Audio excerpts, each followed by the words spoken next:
The morning mist clung to the hills surrounding Boston like a shroud, masking the movements of nearly 1,500 colonial militiamen as they climbed the slopes of Breed's Hill. In the pre-dawn darkness of June 17, 1775, Colonel William Prescott gripped his musket tighter as he surveyed the British warships, anchored in the harbor below, their cannons gleaming ominously in the pale light. Little did he know that within hours, this seemingly quiet hill would become the stage for one of the most significant battles in American history. The events leading to this moment had been building for months. Following the bloody encounters at Lexington and Concord in April, the colonial forces had effectively besieged British-held Boston. General Thomas Gage, the British commander, found himself trapped in the city with nearly 6,000 troops, while thousands of colonial militiamen surrounded him on all sides. The tension was palpable, like a powder keg waiting for a spark. Colonel Prescott, a weathered veteran of the French and Indian War, had been chosen to lead this daring nighttime expedition. His orders were clear, but audacious: fortify Bunker Hill to command the approaches to Boston and force the British hand. However, in what would become a fateful decision, Prescott and his men had actually taken position on the adjacent Breed's Hill, which was closer to the British lines and more exposed to enemy fire. As the sun began to rise, the colonial soldiers worked frantically to construct earthworks and fortifications. The sound of shovels biting into the rocky soil echoed across the hillside as men from Massachusetts, Connecticut, and New Hampshire labored side by side. These were not professional soldiers, but farmers, merchants, and craftsmen who had left their homes to defend their rights and liberties. The British were not blind to these activities. From the deck of HMS Lively, Admiral Samuel Graves watched through his spyglass as the colonial fortifications took shape. The sight of enemy earthworks appearing overnight so close to Boston Harbor sent shockwaves through the British command. Captain Thomas Knowlton of Connecticut organized his men into defensive positions, knowing that the British response would be swift and devastating. By mid-morning, the British warships had begun their bombardment. The thunder of naval guns rolled across the water as cannonballs crashed into the colonial positions. The HMS Somerset, Falcon, and Lively poured shot after shot into the American lines, but the hastily constructed earthworks proved more resilient than expected. The colonials, many experiencing their first taste of battle, crouched behind their ramparts as dirt and debris showered down around them. General Gage, realizing that the colonial position threatened his entire defensive strategy, called an emergency council of war. The presence of American forces on the hills overlooking Boston could not be tolerated. Major General William Howe, recently arrived from England, advocated for a direct frontal assault. His confidence in British military superiority was absolute. These colonial farmers would surely break and run at the first sight of disciplined British infantry advancing with fixed bayonets. As the morning progressed, the stage was set for a confrontation that would test the resolve of both sides. The colonials, outnumbered and outgunned, prepared to face the most powerful military force in the world. Their cause was just, but justice alone would not stop British bullets or bayonets. The coming battle would determine whether American resistance was merely a temporary rebellion or the birth of something far more profound. The scarlet uniforms of the British infantry gleamed in the afternoon sun as 2,400 of King George's finest soldiers assembled on the beaches of Charlestown. General William Howe, resplendent in his officer's uniform, surveyed the colonial fortifications through his field glass with a mixture of professional appreciation and aristocratic disdain. These colonial upstarts had shown remarkable industriousness in their overnight construction, but they were about to face the disciplined might of the British Empire. The British battle plan was deceptively simple and reflected centuries of military tradition. Howe would divide his forces into two columns. One would advance directly up the slopes of Breed's Hill against the main colonial fortifications, while the other would attempt to flank the American position from the left. The strategy had proven successful in countless European battlefields, where disciplined volleys and bayonet charges had broken enemy lines with mechanical precision. As the British troops formed their ranks, the colonial defenders watched with growing anxiety. Dr. Joseph Warren, the prominent Boston physician and political leader who had volunteered to serve as a common soldier, moved among the men offering encouragement. His presence in the ranks spoke volumes about the depth of commitment among the colonial leadership. Warren had given up his comfortable life and medical practice to stand with farmers and laborers. Behind crude earthworks, the British artillery, began their preparatory bombardment with renewed intensity. Colonel Prescott walked the length of the colonial line, his calm demeanor providing a steadying influence on his nervous troops. Many of these men had never faced artillery fire, and the screaming shells and exploding earth tested their resolve. "Steady, boys," Prescott called out, his voice carrying over the din of battle. "Make every shot count when they come." According to historical accounts from the Massachusetts Historical Society, the colonial forces were critically short of gunpowder and ammunition. Each man had been issued approximately 15 rounds, making accurate shooting not just preferable, but essential for survival. The legendary command, "Don't fire until you see the whites of their eyes," would soon become not just tactical wisdom, but desperate necessity. Captain John Chester of Connecticut watched as the British began their advance across the Charlestown Peninsula. The sight was both magnificent and terrifying, line after line of professional soldiers, moving with parade ground precision, their bayonets glinting in the sunlight. The British military machine, honed by decades of continental warfare, was a thing of deadly beauty. Their discipline was legendary, their training superior, and their equipment the finest that 18th century military technology could provide. Meanwhile, behind the American lines, ammunition runners scurried back and forth, desperately trying to supply the defenders with powder and shot. The colonial supply situation was precarious at best. Unlike the well-supplied British forces, the Americans had to make do with whatever they could gather from local sources. Some men had hunting rifles, others carried ancient muskets, and a few had nothing but farm tools converted into weapons. The British advance began in earnest around 3 o'clock in the afternoon. The grenadiers and light infantry moved with practiced efficiency, their officers calling out commands in crisp, authoritative voices. The colonials could hear the British drums beating the march, a sound that had struck fear into enemies across Europe and beyond. This was the same military force that had conquered much of India, defeated the French in North America, and maintained order across a global empire. As the British drew closer, the tension among the colonial ranks became almost unbearable. These men knew they were facing not just superior numbers, but superior training, equipment, and experience. They were farmers and merchants playing at being soldiers, while their enemies were professional warriors who had made killing their life's work. The outcome seemed predetermined, yet still they waited, muskets loaded and ready. The stage was set for a collision between the very different ways of life, the established order of empire and aristocracy against the emerging spirit of democratic resistance and self-determination. The British advance up Breed's Hill began like a scene from a military parade, with perfectly aligned ranks of redcoats moving in unison across the grassy slopes. Major General Howe led from the front, his sword gleaming as he pointed toward the colonial fortifications. The sight should have been enough to break the will of any militia force, but the Americans behind their earthworks waited with grim determination, their muskets trained on the approaching enemy. The colonials held their fire as the British climbed steadily upward, their heavy packs and equipment making the ascent difficult in the afternoon heat. The slope was steeper than it appeared from a distance, and the British soldiers, accustomed to European battlefields, found themselves struggling against the unfamiliar terrain. Their woolen uniforms, designed for the cooler climate of Britain, became stifling in the American summer heat. Captain Thomas Knowlton, positioned on the American left flank, watched the British light infantry attempt to turn his position. These were elite troops, handpicked for their agility and marksmanship, but they too were struggling with the heat and the difficult ground. Knowlton's Connecticut men, many of them experienced hunters and woodsmen, took careful aim at the advancing enemy. Their hunting rifles, while slower to load than military muskets, offered superior accuracy at longer ranges. When the British reached approximately 50 yards from the American lines, Colonel Prescott gave the fateful command to fire. The colonial line erupted in a devastating volley that sent shockwaves through the British ranks. The effect was immediate and catastrophic. British soldiers crumpled and fell, their careful formations dissolving into chaos as men stumbled over their wounded and dying comrades.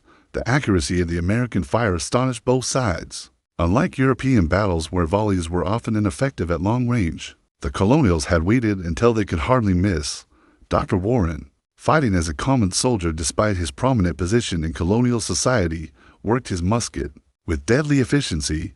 His presence in the ranks inspired the men around him, proving that this was truly a people's war, where social distinctions mattered less than shared commitment to the cause. General Howe, advancing with his men, watched in horror as his officers fell around him. The British had expected the colonial militia to break and run at the first sight of bayonets, but instead they found themselves facing disciplined defensive fire from men who knew how to shoot. The professional British Army, accustomed to fighting European enemies who followed conventional tactics, was unprepared for the deadly accuracy of American marksmen. The British assault faltered and then collapsed entirely. The surviving redcoats stumbled back down the hill, leaving their dead and wounded scattered across the slopes for many British soldiers. This was their first taste of defeat, and the shock was profound. They had been taught to believe in the invincibility of British arms, yet colonial farmers had just shattered their ranks with a single, well-timed volley on the American side. The successful repulse of the first attack brought a surge of confidence. Men who had never fought in a major battle had just stood their ground against the finest infantry in the world.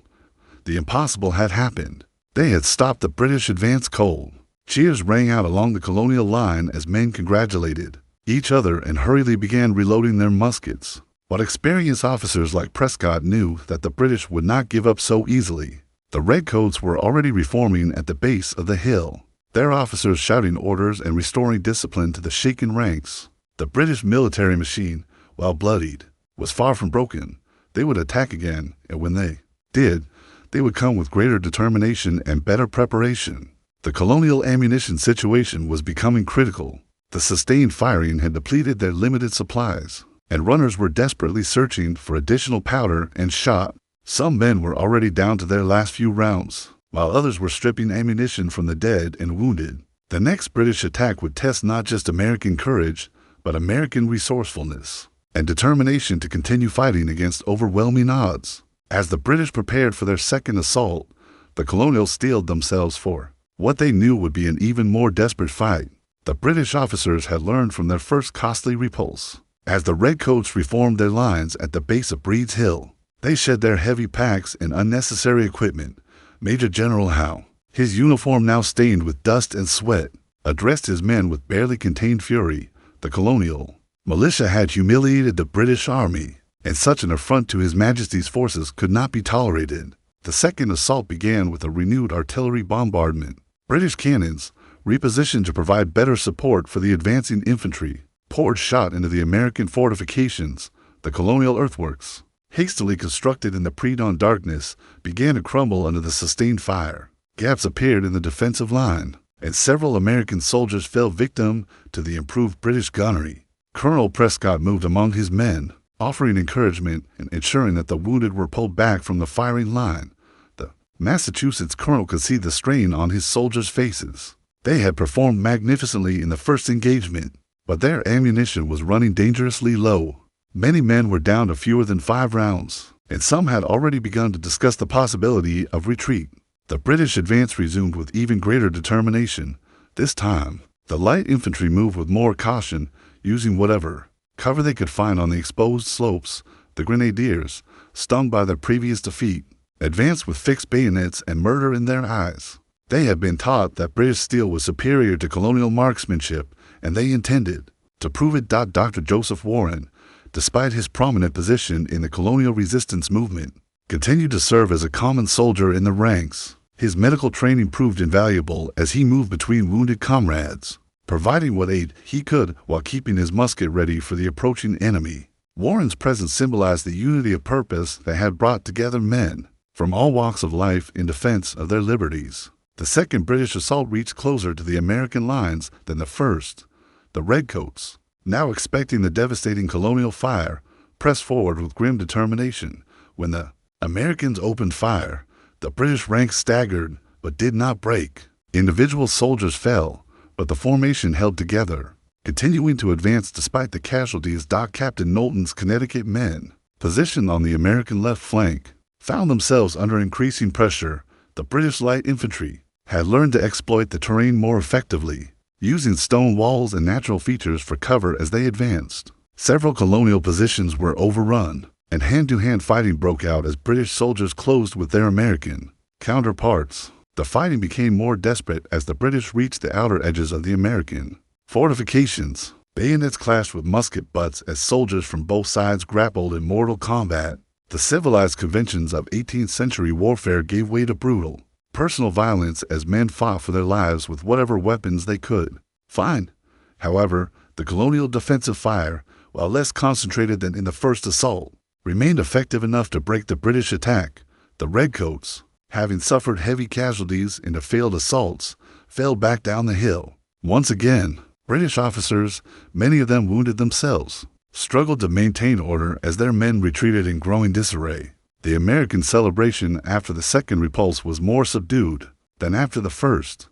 The colonials had proven their courage beyond doubt, but they could see that their situation was becoming desperate.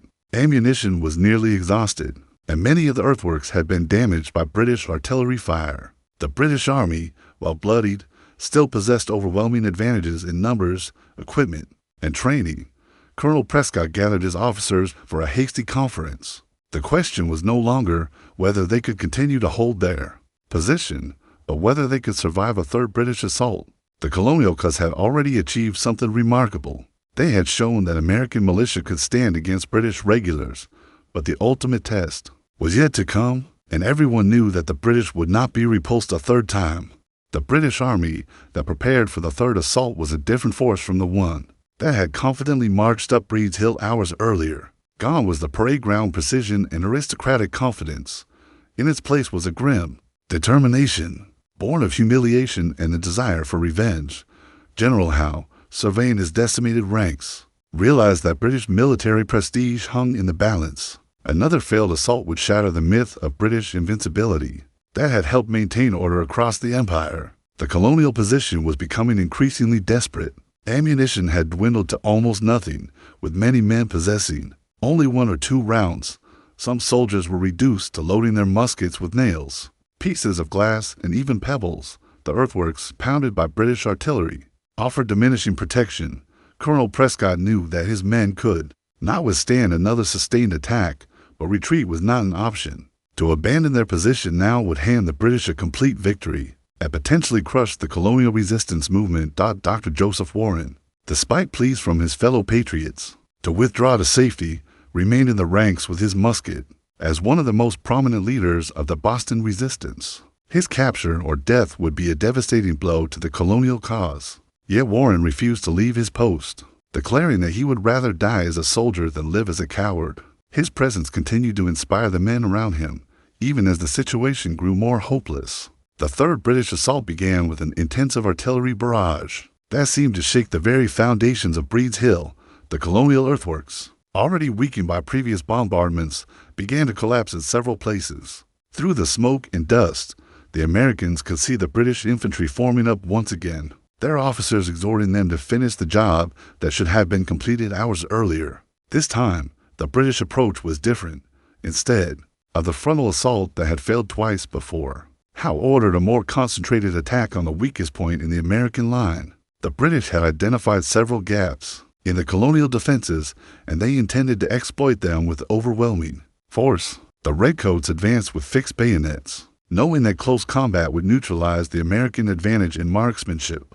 The colonial response to the third assault was notably weaker than the previous two, with ammunition nearly exhausted. The American fire was sporadic and less effective. Individual soldiers continued to fight with remarkable courage, but the defensive line was fragmenting under the sustained British pressure. Gaps appeared in the American formation as men fell back or were overwhelmed by superior numbers. Captain Knowlton's Connecticut men, having borne the brunt of the British attacks on the left flank, were among the first to be overrun.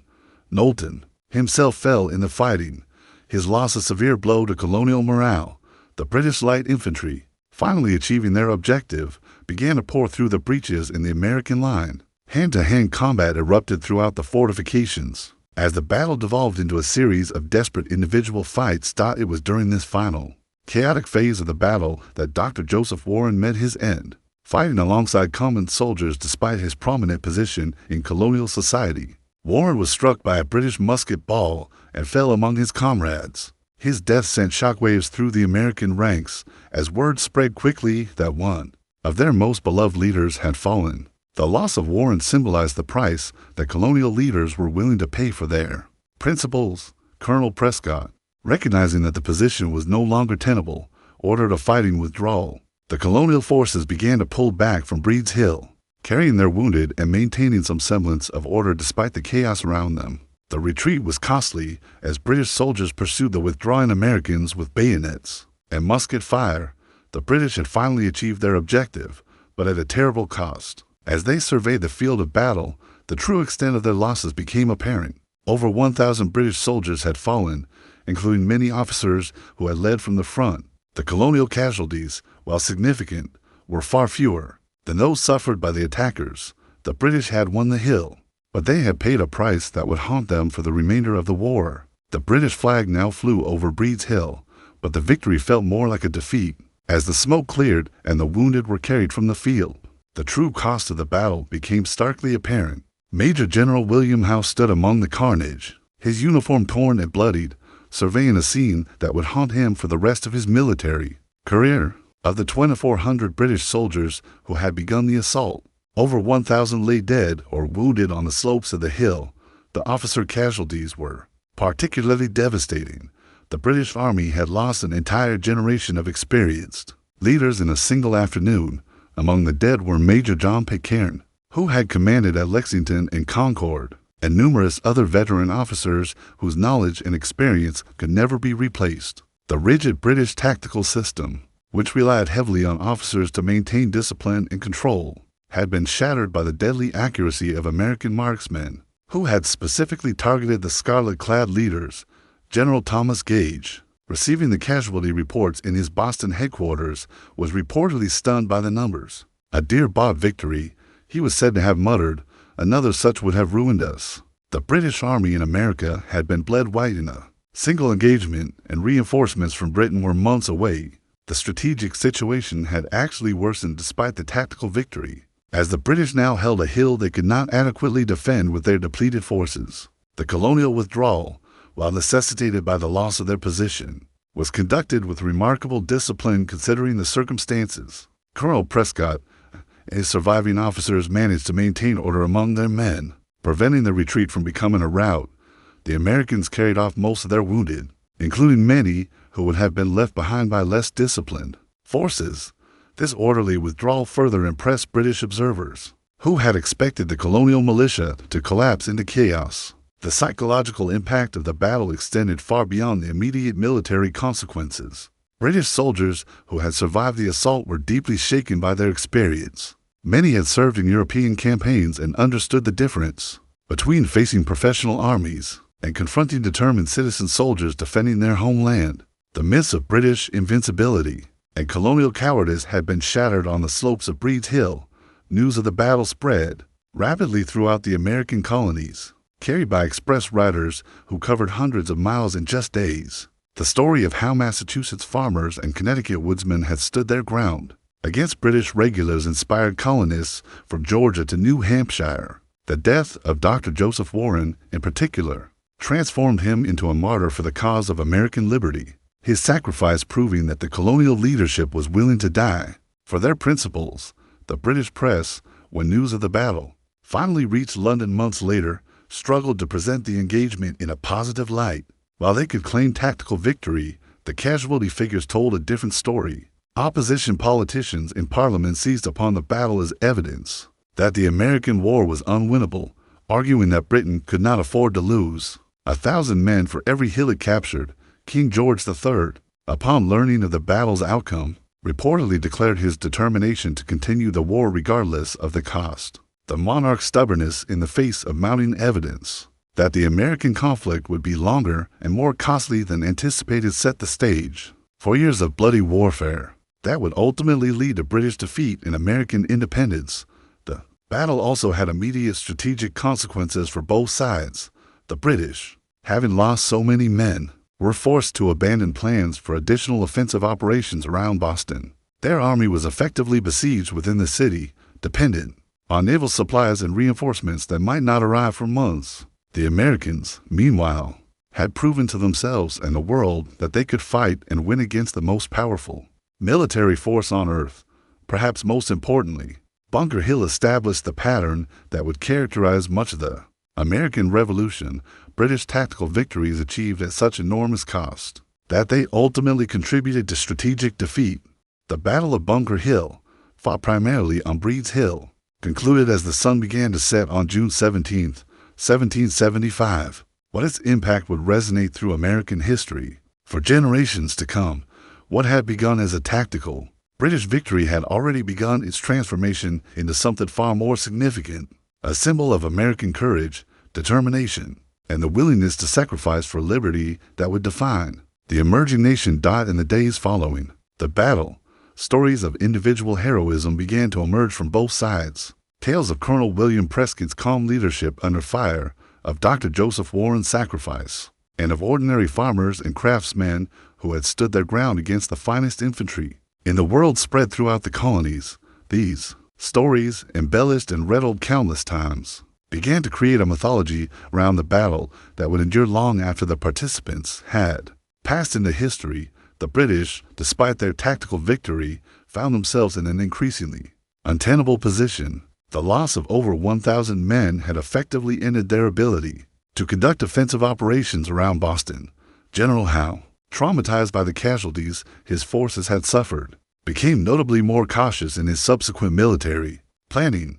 The aggressive tactics that had characterized British operations in the early stages of the conflict gave way to a more defensive mindset that would plague British strategy throughout the war. The American response to the battle was equally significant in shaping the future course of the conflict. The Continental Congress, meeting in Philadelphia, recognized that the colonial forces had demonstrated their ability to fight conventional battles against regular troops. This realization led to increased support for the Continental Army and the appointment of George Washington as commander-in-chief. The success at Bunker Hill had proven that American resistance was not merely a temporary uprising, but a genuine military threat. The battle also had profound international implications. European observers, particularly the French, took note of the American military performance. The idea that colonial militia could inflict such casualties on British regulars suggested that Britain might not be as invincible as previously thought. This perception would eventually lead to foreign intervention that would prove crucial to American success in the war. The legend of Bunker Hill grew with each retelling, becoming a touchstone for American courage and determination. The phrase, "Don't fire until you see the whites of their eyes," became part of American folklore, symbolizing the disciplined courage of citizen soldiers defending their homeland. The battle demonstrated that Americans could not only fight, but could fight effectively against the most professional military force in the world. Years later, as the American Revolution concluded with British defeat and American independence, Bunker Hill would be remembered as the moment when the colonial cause proved its legitimacy. Through blood and sacrifice, the battle had shown that the American rebellion was not merely a political movement, but a military force capable of achieving its objectives through force of arms. The martyrdom of Dr. Joseph Warren, who had left his comfortable life as a physician to die as a common soldier, embodied the spirit of sacrifice that would carry the American cause through the darkest days of the war. His death proved that the colonial leadership was willing to pay the ultimate price for their principles, inspiring countless others to take up arms for liberty. Today, the Battle of Bunker Hill stands as one of the defining moments in American history. It demonstrated that ordinary citizens, when fighting for their beliefs and their homeland, could achieve extraordinary things. The farmers and craftsmen who climbed Breed's Hill in the darkness of June 17, 1775, had no idea that they were participating in the birth of a nation. They knew only that they were defending their rights and their communities against what they perceived as tyranny. The legacy of Bunker Hill extends far beyond the military significance of the battle itself. It represents the fundamental American belief that free citizens can and will defend their liberties against any threat, no matter how powerful. The courage displayed on that June afternoon in 1775 became part of the American national character, inspiring future generations to stand firm in the face of adversity and to never surrender their fundamental rights and freedoms. The battle proved that the American Revolution was not just a political movement, but a moral crusade worthy of any sacrifice.